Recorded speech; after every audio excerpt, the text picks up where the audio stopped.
Hi, let me tell you how happy I am to have this opportunity to tell you all my support in your wonderful work and thank for what you are doing for women's rights. And women's rights are indeed human rights. I am a true European, born in Italy, lived in France, and elected in Sweden. With a global outreach, I lived in Orthodox, Muslim, Calvinist, Protestant, and Catholic country all my life, building bridges and putting together people with different tradition, cultures, and religions. And let me share with you my experience. Go from confrontation to dialogue. Find the common ground.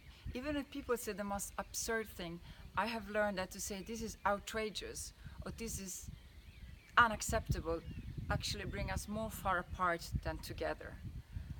So what I'm also doing in the European Parliament, having lived in the most conservative and the most liberal environments in my life, I put together, build network, build alliances, talk individually to people, and trying to look what unites us more than what divides us.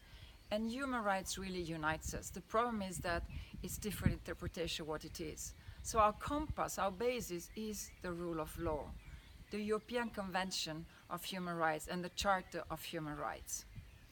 Let me tell you also our work together for violence against women. For me, feminism should be more femme and less ism, less ideology. It should be that all women should be free and safe everywhere in the world.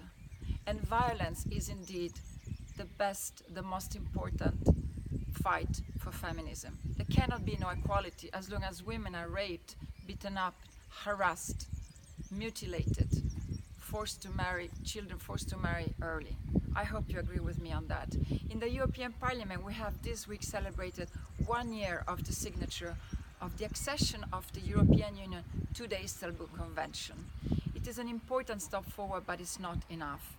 Since we started our work, we have Cyprus, Estonia, Croatia and Germany that have ratified the convention, but 10 more need to ratify. So we're really called on the Bulgarian presidency to put it on the agenda of the European Council and to commission the Council of Europe to engage in a constructive and in-depth dialogue on the resistances that are really based on the definition of gender, unfortunately, ideology against women's rights. Because violence against women in the Convention is violence committed to women because they are women. It's based on stereotypes, on discrimination, on lack of equality, on power and submission.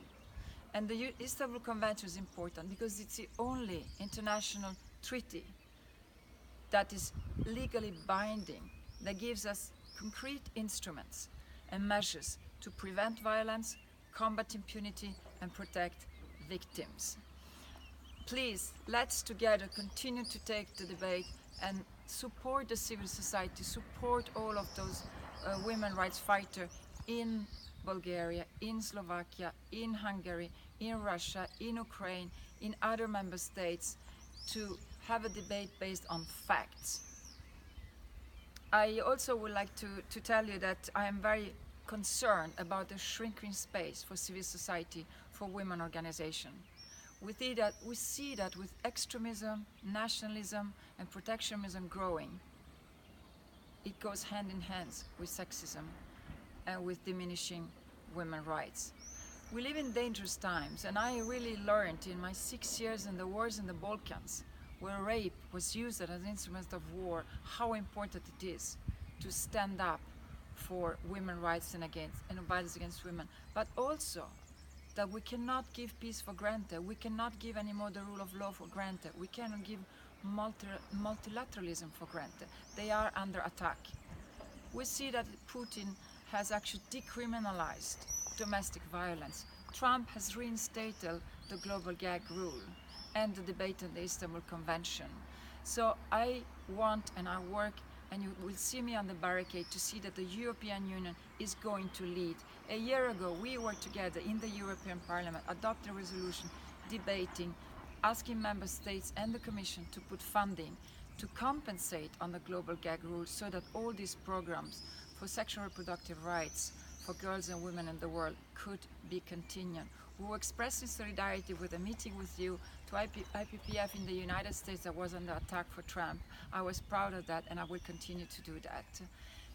So thank you for all the work that you are doing, for really supporting women and girls' sexual reproductive rights.